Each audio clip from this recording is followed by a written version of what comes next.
سيدنا ومولانا محمد بن عبد الله رسول الرحمة وعلى آله وأصحابه ومن تبع هداه ما بعد.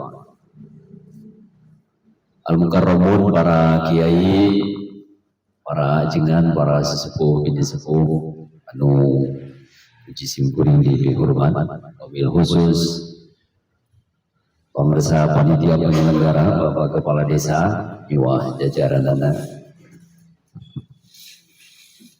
Simkuring insyaallah bade seserengan sareng para ajengan, para kiai sadayana sesuai jadwal nyobi nyorot sareng nitenan karena sababaraha poin anu utami kaitan sareng materi imam dan khatib dalam sholat Jumat. Sengaja dipilih beberapa poin saja yang pentingnya, sehingga diberi judul Kapitas Rekta Imam dan Khatib Al-Mukarramun sekalian. Saya sangat berbahagia dengan pertemuan yang sangat spesial karena Imam dan Khatib ini adalah tokoh yang penting yang terlibat di dalam pencerdasan dan pencerahan umat seumur hidup. Jadi tidak ada yang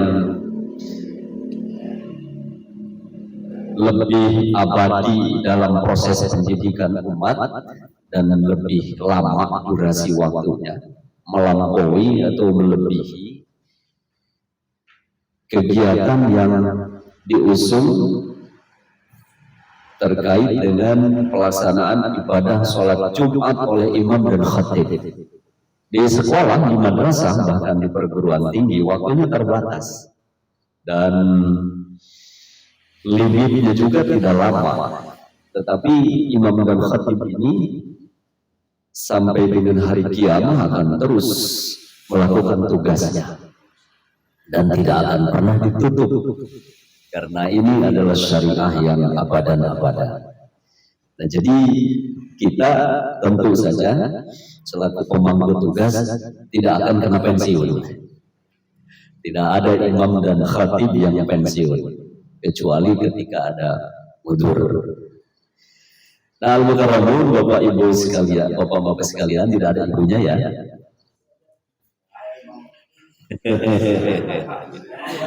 Kecuali panitia kan ada.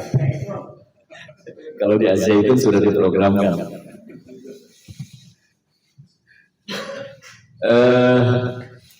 Kita coba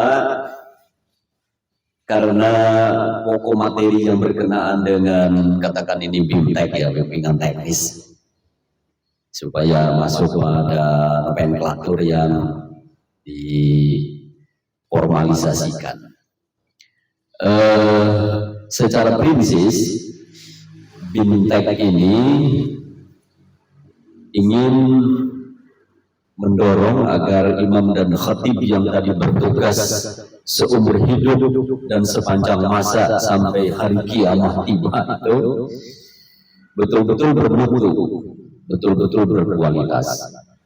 Karena dengan kebermutuan dan kualitas yang dimiliki oleh imam dan khatib nanti akan menularkan kualitasnya itu pada pertumbuhan umat dan masyarakat yang lebih baik, lebih bermutu lagi. Nah, maka yel-yelnya juga kita mengarah kepada kemantapan yang berbasis kualitas. Para kiai kalau di sini kita bisa hiburan ya, bisa bebas. Jadi ini tempat yang katakanlah untuk sharing keilmuan, tetapi juga untuk melakukan refresh atau penyegaran sehingga kita bisa menghibur diri lebih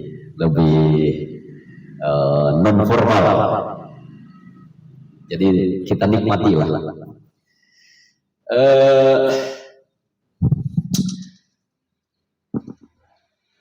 pertama kita bangun dulu yel-yelnya. Yang ini akan memantapkan komitmen keberkualitasan imam dan khatib. Yel-yelnya ketika saya katakan imam dan khatib kita mantap, maka al-mukarramun menanggapi dengan kata yes. Siap kan?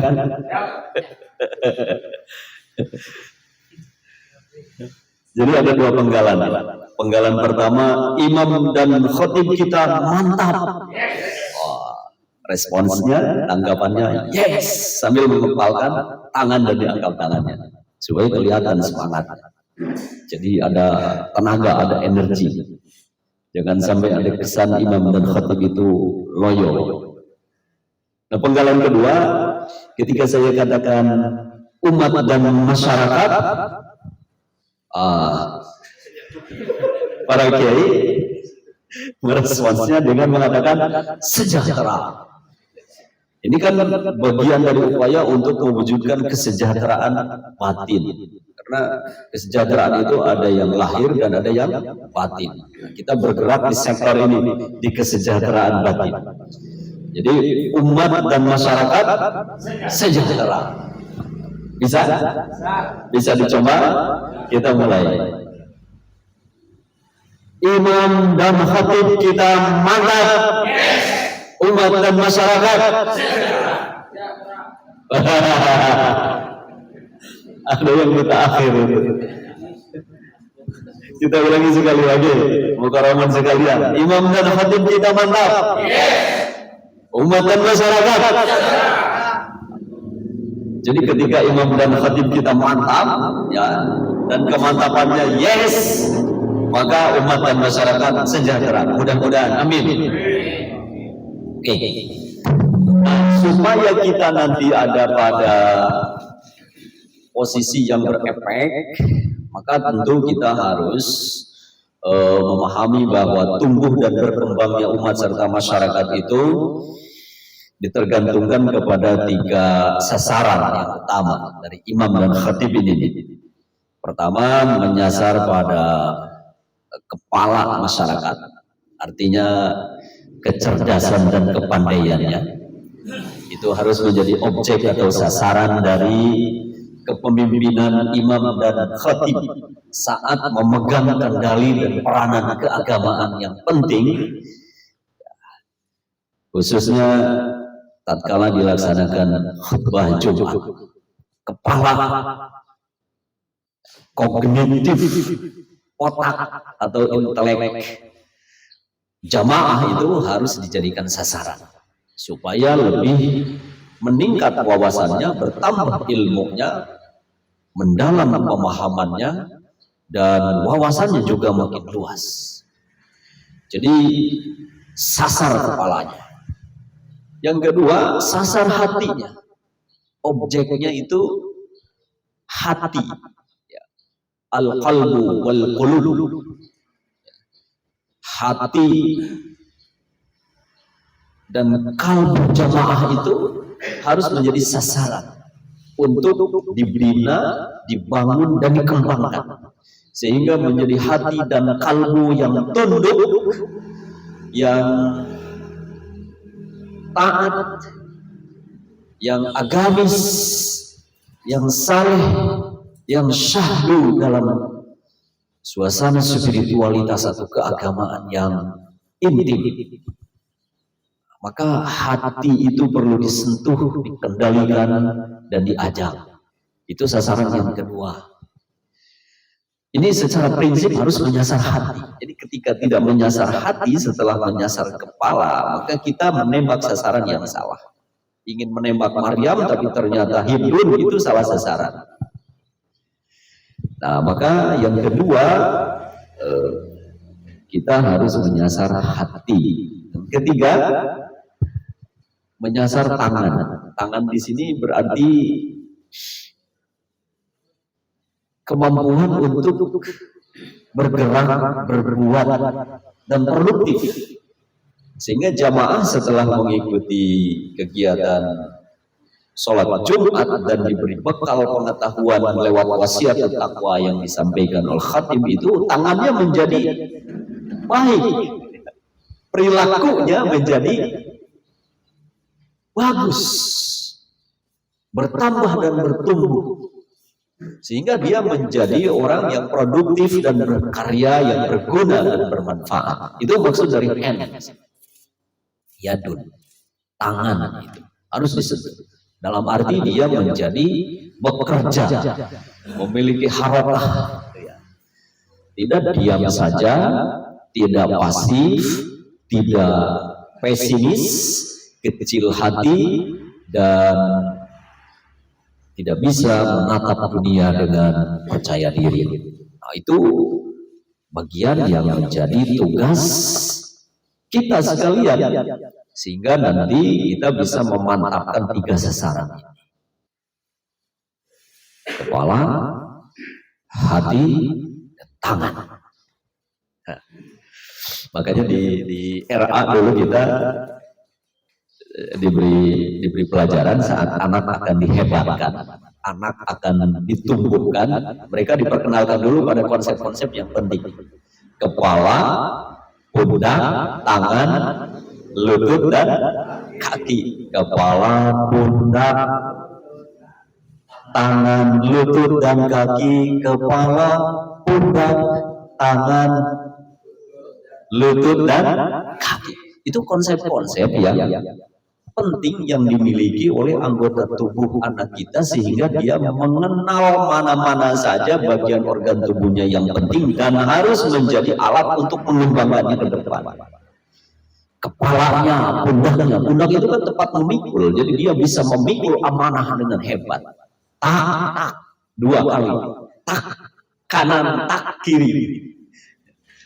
Fungsinya tak-tak itu untuk memikul. Ini simbol dari makna untuk bisa memegang dan memangku jabatan atau peran-peran masa depan. Kepala jelas, kepala itu, roksun itu menjadi pusat dari komando yang menggerakkan tubuh dan menggairahkan yang bersangkutan untuk bisa berpikir dan menaklukkan tantangan hidupnya secara rasional. Karena kepala itu adalah sebuah karunia yang paling besar. Makanya dikenalkan anak itu pada otak ini, pada kepala.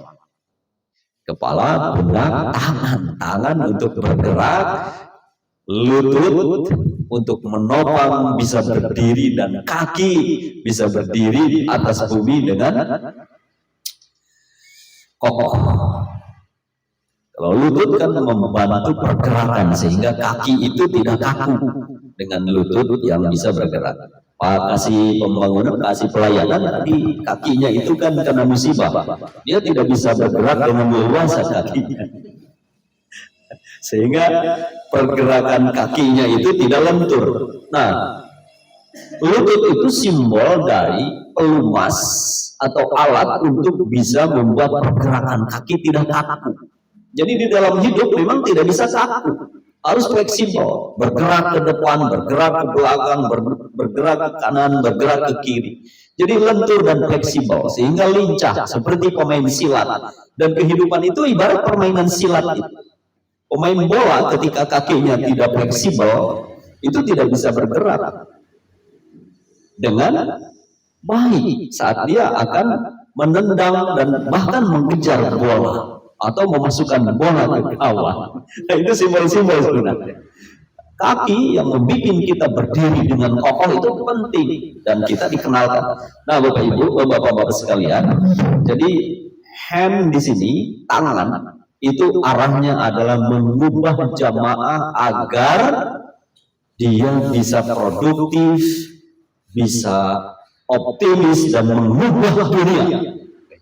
Paling tidak dia bisa menghasilkan sesuatu. Ini yang harus disasar. Jadi secara prinsip kita ingin menegaskan itu. Makanya imam dan khatib kita mantap. Yes. Umat dan masyarakat.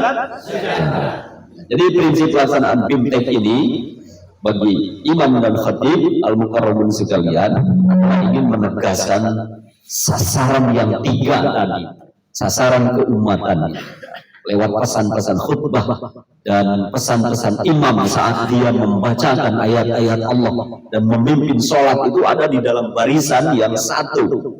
Imam dan makmum itu kan ada dalam barisan yang satu untuk bergerak.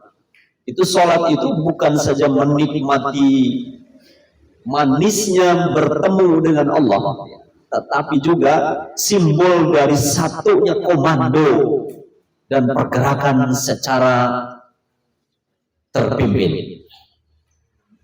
Imam dan makmum itu ada di dalam satu kesatuan pergerakan dan arah yang jelas, menghadap ke kiblat. Ya, kemudian motifnya adalah ingin wusul kepada Allah dengan segala kehusyuan, baik dohir maupun batinnya, dan gerakan-gerakannya juga begitu indah, serentak, dan jelas, dimulai dengan takbir, diakhiri dengan salam. Itu penuh dengan simbol-simbol di mana ini perlu diterangkan dan perlu dihayati serta menjadi energi kemajuan. Nah, saya kira ini yang penting, yang pertama yang menjadi pembuka ruang kita di sini untuk kita sharing. Jadi imam dan khatib itu tugasnya adalah melakukan perubahan terhadap umat, terhadap jamaah dengan cara menyasar 3H, ya, bukan BH, tapi 3H, head, heart, and hand. Kepala, hati, dan tangan. Kita masuk di kedalaman yang kedua. Cakupan materi yang penting. Kita persempit sajalah, jangan terlalu banyak. Al-mukarramun sekalian, para kiai, tadi yang kita inginkan adalah imam dan khatib yang bermutu. Dan untuk mendorong ke arah bermutuan, paling tidak pada kesempatan ini kita akan menyoroti 4 hal supaya ada kebermutuan itu. Pertama, dalam konteks imam dan khatib ya. Pertama, cakupan kebermutuan di sini ialah soal fikih sholat Jumat. Karena sholat Jumat itu diatur oleh hukum syara. Dan hukum syara yang mengatur tentang peribadahan yang spesifik ini itu fikih sholat Jumat khususnya. Jadi fikih sebagai ilmu hukum yang menjadi rujukan memang sudah hitam putih itu. Nah, ini perlu dikuasai dengan baik. Semuanya kan ada fikihnya. Ibadah itu ada fikihnya. Muamalah juga ada fikihnya. Nikah juga ada fikihnya. Perang ada fikihnya. Mengelola negara ada fikihnya. Fikih itu adalah ilmu yang bisa mengantarkan kepada praktik ibadah, muamalah, atau perilaku apapun yang menyumber kepada hukum Islam. Jadi ada fikihnya. Orang kalau mau nikah itu ada fikihnya, namanya fikih nikah. Orang mau pergi haji, mau melaksanakan haji tanpa fikih tidak jadi. Makanya ada fikul haji. Fikul haji itu manasikul haji. Orang mau bisnis, mau dagang, supaya dagangnya itu berkesesuaian dengan tuntunan syara dan mendapatkan hikmah yang bagus, maka dia perlu mengetahui fikul muamalah dan seterusnya. Jadi fikih itu serba mencakup, termasuk mengelola negara, menjadi kepala desa, menjadi camat, menjadi kepala kementerian agama, menjadi pimpinan Nahdlatul Ulama. Itu ada fikihnya. Fikih siasah. Bahkan ada tata negara, dusturiyah. Soal keuangan, fiskal, moneter itu ada. Subsistem dari fikih iktisadiyah, fikih maliyah, itu kan berbicara tentang fiskal, moneter, mata uang. Soal nukud. Wah, jadi fikih itu menjadi penting. Nah, sholat Jumat juga ada fikihnya, fikih sholat diatur. Jadi kalau orang sholat tidak mengacu pada fikihnya, ya sholatnya tidak jadi. Karena tanpa teori, tanpa panduan. Maka Yang pertama fikih sholat penting, dan lebih spesifik lagi adalah fikih sholat Jumat. Itu satu. Yang kedua, kita supaya ada di dalam kebermutuan harus fokus pada fikih khutbah Jumat. Jadi khutbah Jumat juga bagian dari yang harus mengacu kepada fikihnya. Karena khutbah Jumat ada fikihnya. Jadi kalau misalnya sholat Jumat lalu khatibnya adalah perempuan, bagaimana menurut fikihnya? Saya kira ini menjadi rujukan yang utama. Yang ketiga, cakupan kebermutuan dari tugas imam dan khatib itu berkenaan dengan tilawah dan tahfidzul Quran. Jadi membaca Al-Quran dan menghafal Al-Quran, punya hafalan ayat-ayat Al-Quran atau surah-surah yang tersebar di dalam Al-Quran, berapa surah, berapa ayat, itu harus ada.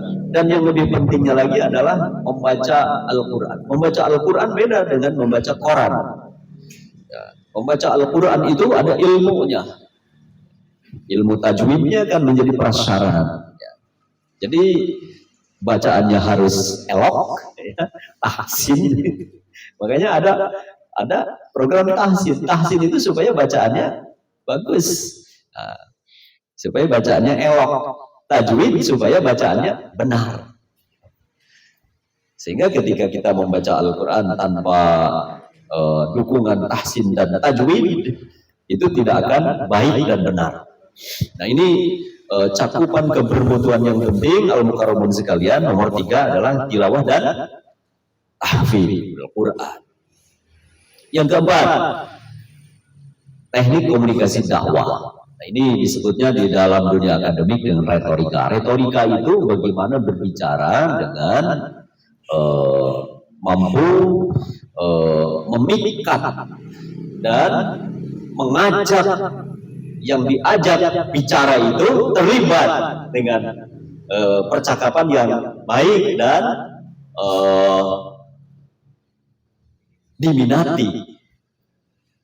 Seperti Bung Karno itu. Bung Karno ketika bicara itu retorikanya hebat. Tidak ada satupun orang saat Soekarno berbicara, Presiden Republik Indonesia yang pertama itu, yang tidak mengikuti satu kata atau satu kalimat. Selalu mengikuti. Karena apa? Karena kehebatan Bung Karno sebagai 10 dari orator dunia yang berpengaruh, itu luar biasa retorikanya. Makanya ketika seorang dai, seorang muballigh, seorang khatib berbicara, supaya dia diikuti kata-katanya, huruf per huruf, kata per kata, kalimat per kalimat, gagasan per gagasannya secara bulat dan menyeluruh, ya harus ada retorika. Jadi ada teknik komunikasi dakwah, dan ini di jurusan yang bertautan dengan komunikasi dan dakwah, retorika ini menjadi mata kuliah yang wajib, paling tidak 2 SKS. Jadi ini penting ya. Bicara itu kan biasa, tapi ketika bicara sebagai khatib itu tidak biasa, karena ada pakemnya dan ada aturan-aturan lain. Al-mukarramun sekalian, mari kita masuk di pokok materi. Yang pertama kita coba bedah takrif khutbah Jumat. Ini menyamakan persepsi saja. Pertama, tadi materinya kan kita sudah tahu ada 4 tuh, yang mendorong kepada atau mengantarkan kepada kebermutuan. Nah, sekarang kita masuk kepada pokok materi yang pertama. Apa khutbah Jumat itu? Ini soal ta'rif kan, soal definisi. Khutbah adalah ceramah keislaman yang berisi pesan, iman, dan takwa dalam rangka pelaksanaan sholat Jumat. Ini ta'rif atau definisi dari khutbah Jumat. Khutbah adalah ceramah keislaman yang berisi pesan, iman, dan takwa dalam rangka pelaksanaan sholat Jumat. Nah, ini ada beberapa hal yang perlu digarisbawahi untuk menjawab pertanyaan apa khutbah Jumat itu. Pertama yang perlu digarisbawahi, ceramah keislaman. Ceramah keislaman. Yang kedua yang perlu digarisbawahi, ceramah keislaman itu berisi pesan iman dan takwa. Itu harus berisi dua, iman dan takwa, bukan atau, tapi digabungkan pakai atau, dan iman dan takwa. Yang ketiga yang perlu digarisbawahi, dalam rangka pelaksanaan sholat Jumat. Ini tiga hal yang perlu dicermati dari takrif atau definisi apa khutbah Jumat. Saya kira Mukarramun sudah sangat mendalam. Ini kita menyamakan persepsi saja. Kemudian, siapa imam sholat Jumat itu? Artiskah? Aktorkah? Imam adalah, maksudnya imam sholat Jumat. Imam adalah pemimpin sholat Jumat sebagai panutan bagi makmum dalam rangka sholat Jumat sebagaimana ditentukan oleh fikih sholat. Jadi definisinya jelas, ta'rifnya jelas. Imam sholat Jumat itu adalah pemimpin sholat, yang memimpin sholat Jumat, dan dia menjadi panutan. Panutan itu acuan yang diikuti oleh siapa? Oleh makmum. Panutan bagi makmum dalam sholat Jumat sebagaimana ditentukan oleh fikih sholat. Jadi imam yang memimpin itu dan makmum yang dipimpin, sehingga dua-duanya merupakan satu kesatuan yang tidak bisa dipisahkan. Dan imam di depan, imam memimpin, makmum di belakang mengikuti, sebagaimana ditentukan oleh fikih sholat. Clear? Ini tidak ada masalah para kiai al-mukarramun sekalian. Saya kira itu biasa. Kita masuk di pokok materi yang ketiga. Ini soal rukun khutbah Jumat. Secara fikih selesai, ini tidak ada masalah. Tapi mari kita segarkan. Saat khatib menyampaikan pesan takwa di dalam khutbah, maka khutbah Jumat yang dilakukan oleh khatib itu harus mencakup seluruh rukun khutbah yang 5. Sehingga ketika yang 5 ini tidak ada salah satunya atau bahkan seluruhnya, maka khutbahnya itu tidak memenuhi ketentuan. Tidak memenuhi ketentuan. Rukun itu tiang, pilar. Rukun bentuk jamannya arkan. Ini bangunan ini banyak rukunnya, tiang. 1, 2, 3, 4, 5, 6, 7, 8, 9, 10, berapa nih? Nah, ketika tiangnya tidak ada, runtuh bangunan ini. Begitu juga dengan khutbah, ketika tiangnya tidak, runtuh. Nah, maka mohon diperhatikan. Pertama, hamdalah. Kedua, sholawat. Ketiga, wasiat takwa. Yang keempat, membaca ayat Al-Quran, minimal 1 ayat yang pesannya sempurna. Dan yang kelima, berdoa. Atau ada ulama yang mengatakannya dengan istighfar, memohon ampun atas segala hilaf dan dosa. Itu doa kan intinya itu. Nah, ini al-mukarramun sekalian perlu dicermati dan mendapat garis bawah, ditebalkan. Clear? Saya kira ini tidak ada masalah berkenaan dengan rukun khutbah Jumat. Mari kita masuk pada kedalaman berikutnya. Syarat khutbah Jumat. Syarat khutbah Jumat ini yang terinventarisir.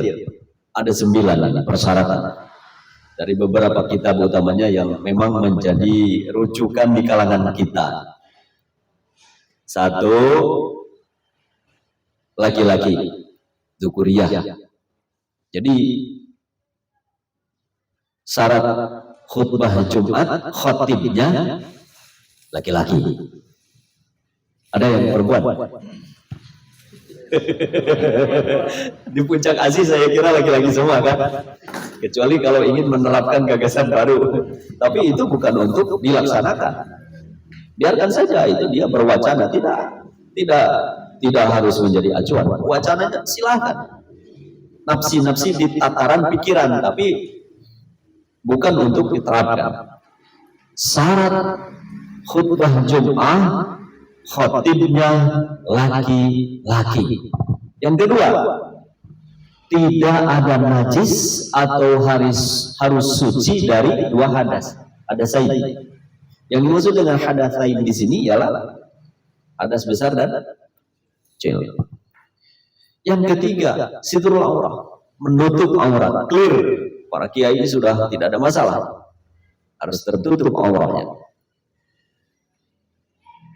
Yang keempat, berdiri bagi yang mampu.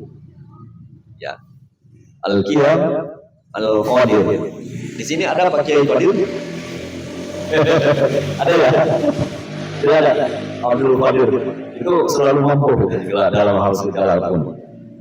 Yang kelima, duduk di antara dua khutbah.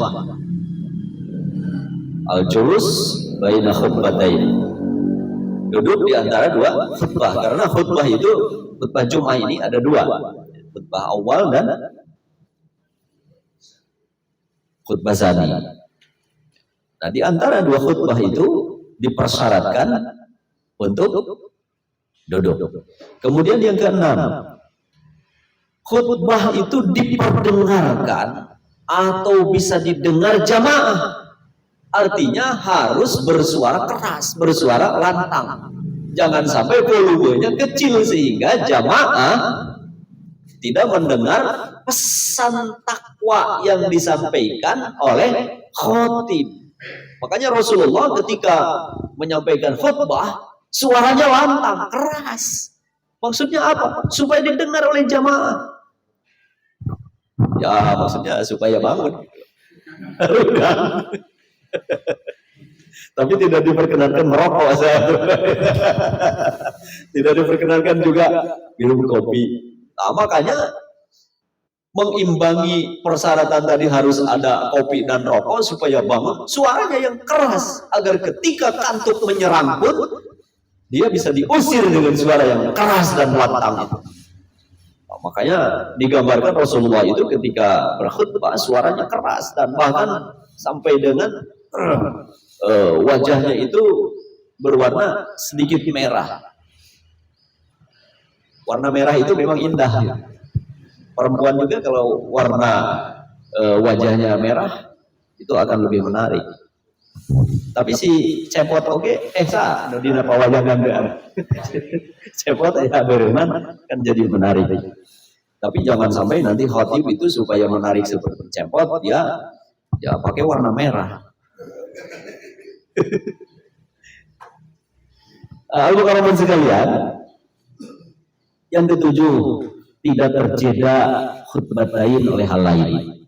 Jadi tidak boleh ada hal lain yang masuk, menyusup, mengintervensi kepada dua khutbah yang disampaikan oleh khatib itu. Misalnya terjeda oleh makan, minum, bersolek, atau apalah amalan au qaulan akhar, tidak boleh, tidak terjeda oleh yang lain di luar khutbatain. Yang kedelapan, dipersyaratkan dilanjutkan dengan sholat Jumat. Jadi sholat Jumat setelah atau qobla? Sesudah. Jadi apa dulu? Khutbah dulu. Kalau Idul, ya, Idul Fitri dan Idul Adha, apa dulu? Nah, itu kebalikannya. Bapak kan biasanya mau dibalik-balik kan? Kalau sudah bosan kepalanya ya kakinya. Nggak bisa dibolak-balik. Ini ketentuannya begitu. Jadi sudah ditulis di buku Rusdinya memang harus didahulukan apa? didahulukan khutbah ya, dan diakhirkan sholat Jumatnya. Berbeda dengan idai. Yang kesembilan, terlaksana pada waktu duhur. Jadi khutbah itu baru memenuhi ketentuan hukumnya, memenuhi syarat ketika dilaksanakan pada waktu duhur. Jadi kalau duhur sudah masuk, makanya harus duhur waktu. Iya, harus sudah masuk waktunya, ya waktu duhur. Jadi jam yang belum masuk sholat duhur, ya belum bisa itu khutbah dilakukan.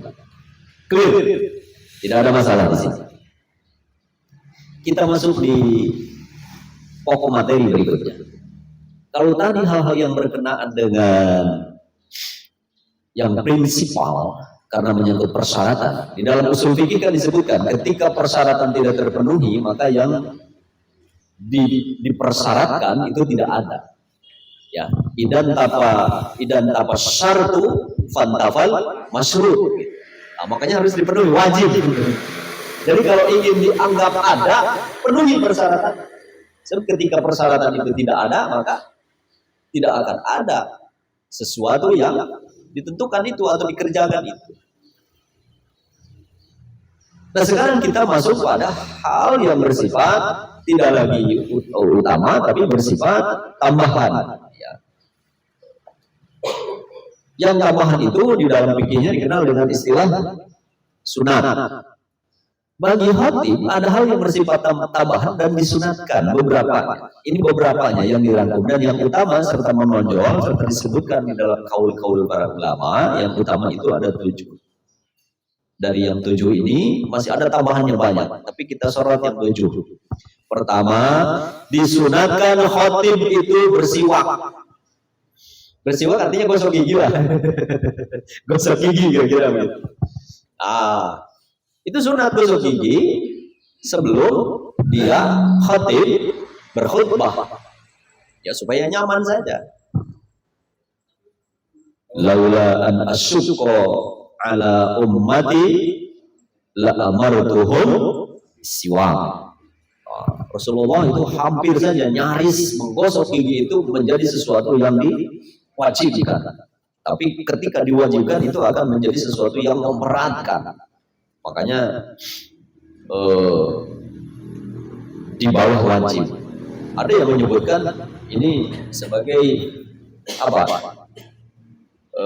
Muakkad. Sunnah muakkadah. Satu itu. Jadi khatib sunat sebelumnya menggosok gigi. Yang kedua, sunat memakai kain putih dan haruman. Pakai parfum lah, kainnya kain putih. Rasul itu paling menyukai warna putih katanya. Beliau juga Rasulullah menyukai warna hijau. Yang ada riwayatnya itu. Dan Rasulullah juga menyukai harum-haruman. Harum-haruman itu min sunanil mursalin. Para rasul selalu menggunakan parfum sehingga selalu harum. Saya tidak tahu parfum itu sejak dulu kala sampai dengan hari ini itu memiliki harga. Dan semakin berkualitas satu parfum, harganya makin tinggi.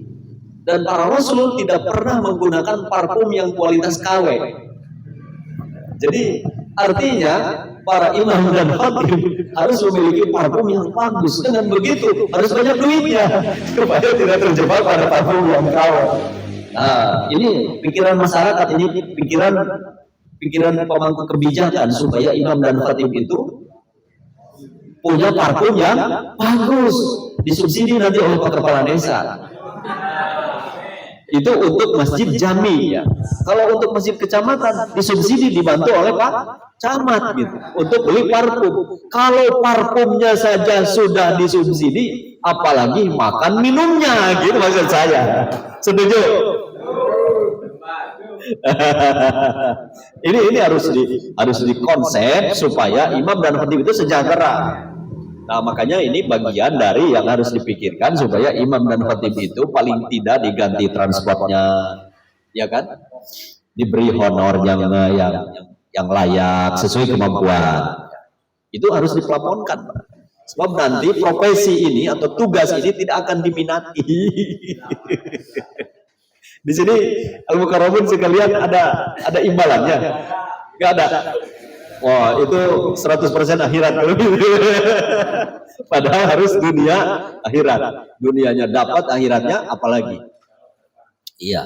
Jadi soal parfum saja itu harus diurus, apalagi soal makan, minum, dan transport. CF. Oh, PR ini Kiai. Jadi kalau ajengan sekarang harus pakai parfum, apalagi nanti mau menjadi imam dan khatib itu belum makan. Kenapa belum makan? Ya, belum ada makanannya, tidak punya. Wah, itu durhaka. Yang durhaka itu siapa? Yang nyuruh. Jadi yang nyuruh, misalnya Pak Kuwu yang nyuruh, Pak Kuwunya harus sudah menjamin imam itu bisa berdiri, bisa bersuara lantang. Allahu Akbar.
Al-Mukarramun sekalian, saya mau bertanya ini, apakah dihentikan atau dilanjutkan? Lanjut saja ya. Ya, sepakat. Ini tidak lama, tinggal sedikit. Kita i'tiraf dulu ya dengan ilahilas. Ilahilas itu kan i'tiraf, itu pengakuan. Al-i'tiraf. Dan ini biasa dibaca juga ketika kita sholat Jumat, habis Jumat, dan itu menjadi amal salafus saleh dan memiliki fadail yang luar biasa. Ilahilas tulil firdausi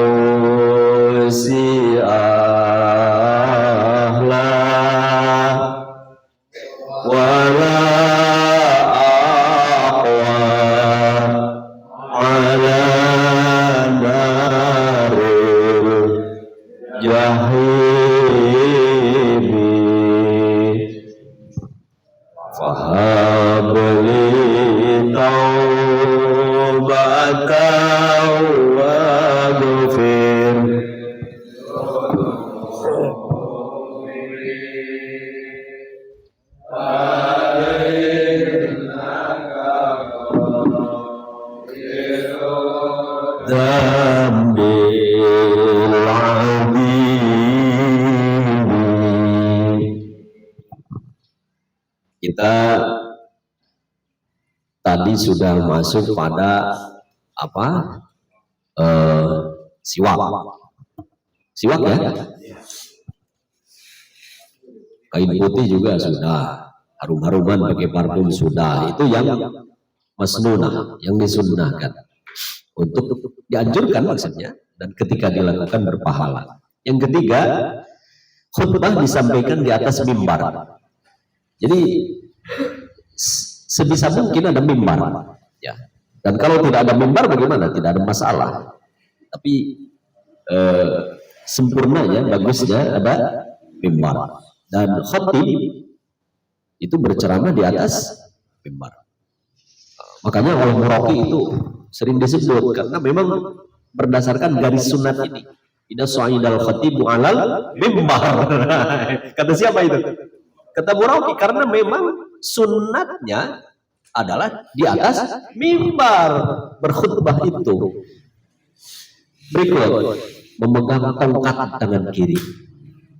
Ini juga ada riwayatnya. Jadi si imam, si khatib itu ketika dia berkhutbah disunatkan memegang tongkat. Dulu pada masa Nabi dan dilanjut sahabat itu pegang apa? Pedang. Itu riwayatnya ada. Dan ini dipahami oleh ulama sebagai sesuatu yang dilakukan oleh Nabi dan hukumnya sunnah. Yang daya di tongkat mah atulah nyepeng naon wae ibaratkan tongkat. Tapi sekarang kan sudah agak jarang nih. Jadi hal yang disunatkan dan sekarang sudah mulai tidak ada itu antara lain ini, pegang tongkat. Biasanya ibu-ibu yang pegang tongkat itu. Ya, dan kakek-kakek juga pegang tongkat. Karena ketika dia mau bisa berdiri dan berjalan, ya kakinya sudah mulai lemah. Yang bisa membantu dan menopang atau membantu agar berdiri tegak dan bisa berjalan itu tongkat. Makanya tongkat itu jangan dibiarkan lesuk. Ya tongkat kita maksudnya. Jadi harus diperkuat itu.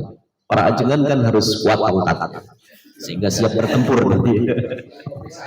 Ya, itu kopi sayang sudah populer itu di kalangan para kiai. Ada di WA grup majelis ulama katanya kalau para kiai ingin menukik 2 kali harus pakai kopi sayang.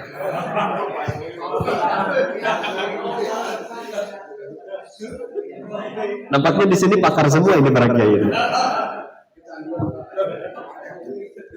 Itu candu itu.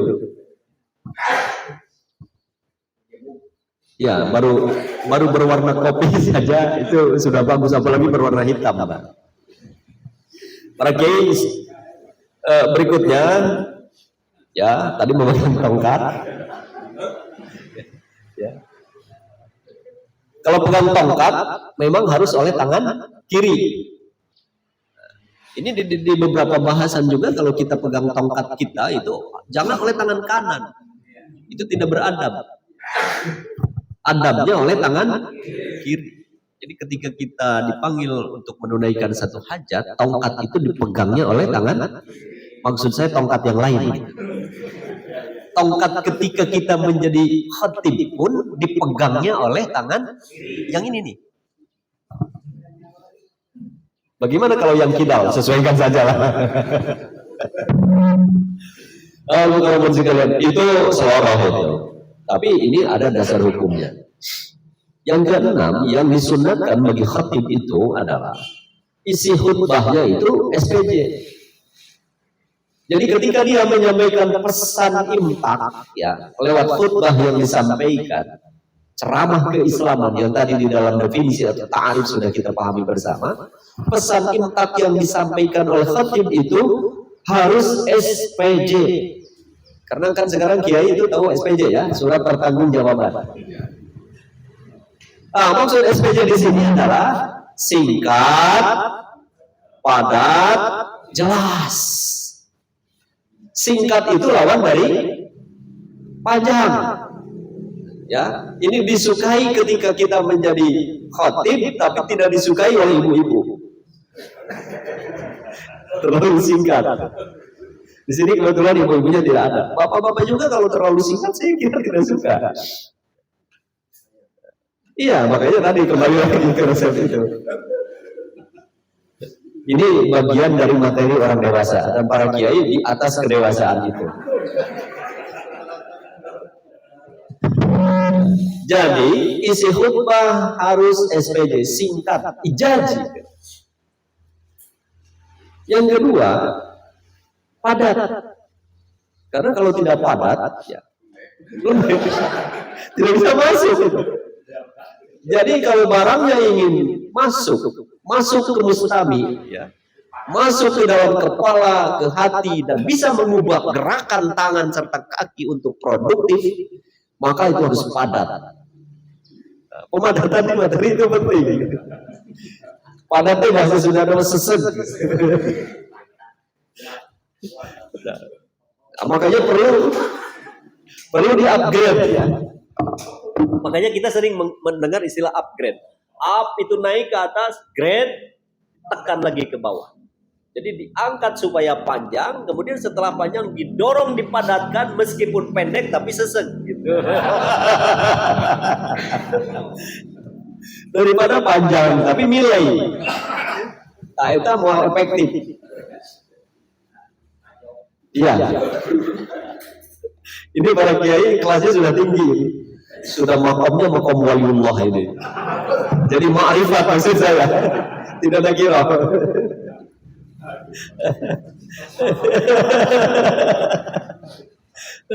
Jadi wah tinggi, sudah nyambung ini, frekuensinya sama. Jadi harus padat ya. Dan J-nya jelas. Jangan sampai samar. Apa ini ngomongnya? Cerita tentang Sorabi, kok dia malah menyampaikan kelapa? Kan beda itu antara kelapa dengan surabi. Kelapa di atas, surabi di bawah. Beda jarak itu. Sehingga nanti salah sasaran. Berbicara tentang surabi, malah pesan yang disampaikannya berbicara tentang kelapa. Paham maksudnya? Iya, supaya tidak salah sasaran, salah nembak. Berbicara tentang haji, tapi yang dikupasnya, yang disasarnya adalah saum. Itu kan nggak jelas, siam. Nah, itu yang keenam, sunat khatib itu di dalam khutbahnya berisi dengan pesan keislaman yang SPJ, singkat, padat, jelas. Jadi kalau papa misalnya sedikit memberi isyarat mengedipkan mata saja, ibu sudah tahu, oh ini berarti jelas. Kedipan satu kali dengan mata yang kiri itu isyaratnya mengajak tidur bersama. Kalau mengedipnya yang satu kali mata kanan itu minta dipijit. Ngerti sudah jelas itu. Iya, isyarat. Nah, jadi khatib ya terhadap mukhatab itu yang diajak bicara itu kan mukhatab ya. Nah, kita ini khatib itu kan yang berbicara, yang diajak bicara namanya mukhatab. Orang kedua, mustami yang mendengar. Ya. Kalau kita, aku khatib mutakallim namanya. Nah, antara mutakallim, khatib dengan mukhatab itu harus satu frekuensi. 7. Menggunakan bahasa yang baik, yang sopan, yang etis, yang terpilih. Jadi pilihan-pilihan kata yang dipilih oleh khatib itu adalah pilihan-pilihan kata yang bernilai apa? Ma'ruf. Ya. Tidak senonoh, itu nggak boleh. Kasar misalnya, penuh dengan sarkasme. Apalagi isinya itu bukan saja katanya yang sarkasme, yang kasar, tetapi juga penuh ledekan, penuh kemarahan, penuh kebencian. Ya. Penuh dengan upaya untuk menghasut dan mengadu domba, itu tidak pada tempatnya. Itu bukan makomnya. Yang begitu itu panglima perang. Kalau ketika perang, panglima harus penuh dengan motivasi. Hei tentara, kamu memiliki dakar. Kalau dakarmu hilang, kamu bukan lagi mudakar, tapi mu'annas. Wah, itu kan agitasi, membangkitkan semangat. Tapi coba kalau khatib misalnya bicaranya begitu, Nah, beda lagi urusan. Jadi penggunaan bahasa yang digunakan oleh khatib itu disunnahkan menggunakan bahasa yang baik. Yang terakhir, kita sampai di kedalaman terakhir. Berkenaan dengan adab. Adab itu adalah etika, aspek khuluqiyah. Aspek khuluqiyah ini disebutnya adab atau aspek etis. Ya, kesopanan, kesantunan yang melekat dan harus menjadi baju dan perilaku imam Jumat.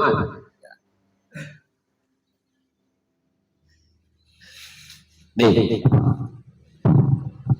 menimbang diri tentang kelayakan.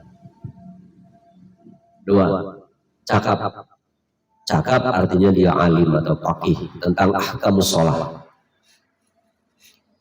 Yang ketiga, meringankan sholat secara situasional, jangan berat-berat, apalagi surat-surat yang panjang misalnya, padahal makmumnya sudah tua, kakinya tidak lagi sempurna, itu harus dibaca. Makanya imam ketika akan mengimami sholat disunahkan, dianjurkan untuk melihat jamaah ke belakang, dilihat jamaahnya, tatap dari awal sampai shaf yang paling akhir.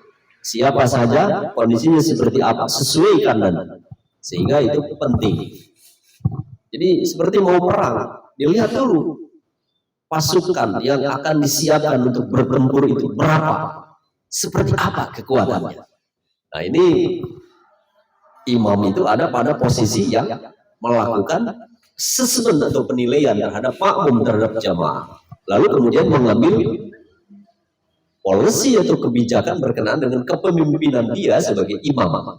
Sama seperti khatib juga harus begitu, melihat audiens, melihat jamaah, melihat mukhatab, ya, melihat mustami, kondisi